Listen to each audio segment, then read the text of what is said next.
the real challenge, I guess, that I would highlight for where we sit today is that we came through a very difficult period for bonds and equities last year. People's natural conclusion is to say, well, that indicates that something was priced in, right? That the events of a recession have been priced in advance.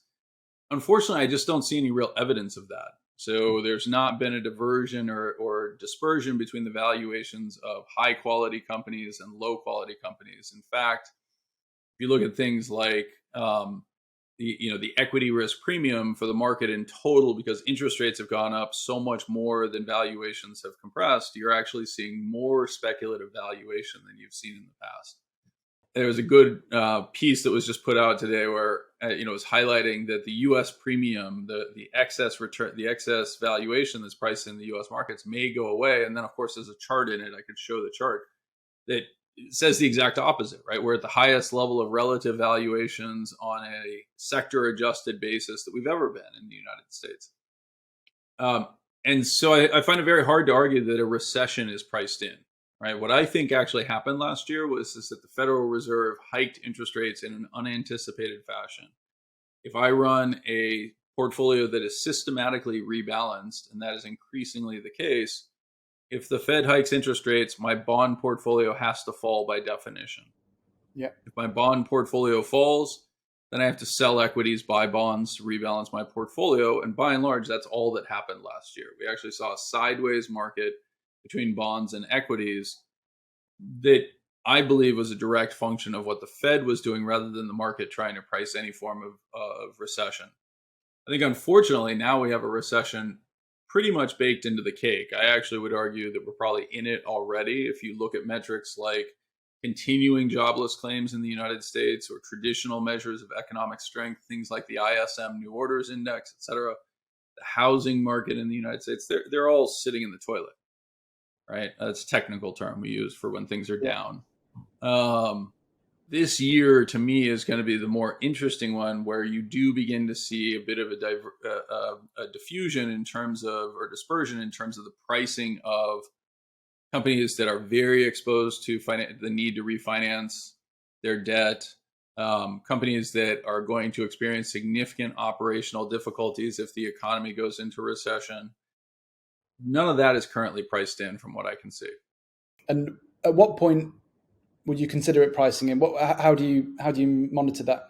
So things that I'm always looking for are spreads in the credit market, right? So the spread between lower quality credits and higher quality credits that had widened out a little bit at the start of 2022 and has subsequently closed so that we're not quite at all-time tights, but we're basically at average. There's no real indicators of distress. If I extend that to valuation in the equity markets, the premium that's being paid for quality companies, defined as companies with high profitability, relatively low capital investment requirements, stable patterns of cash flow, et cetera, it's actually almost as low as it's ever been, right? You're paying less for quality companies relative to junk companies than almost any time in history. And that's pretty remarkable when you think about the dynamics of how levered the U.S. economy is. Many of the corporates are, particularly in the aftermath of 2020, and the reliance on very low interest rates.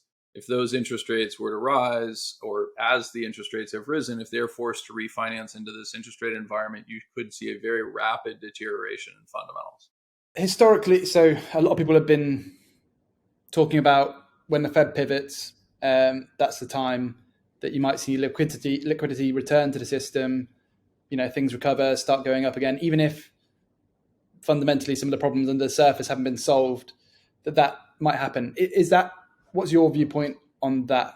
So I think that's going to be interesting because I think, interestingly enough, that's almost the flip side of what I was discussing before, right? So the Fed cuts interest rates, the bond market does well. In turn, that leads me to need to sell bonds, buy equities. As long as that behavior is consistent, you should actually anticipate a Fed pivot or the Fed beginning to cut interest rates as a net positive for financial markets. The problem, of course, is why they cut interest rates, right? Do they cut interest rates for the sheer joy of cutting interest rates, or do they cut interest rates in reaction to an event that has occurred? And unfortunately, my bias is that we're headed towards a dynamic where they're going to be forced to respond rather than choose to, than willingly choose to respond.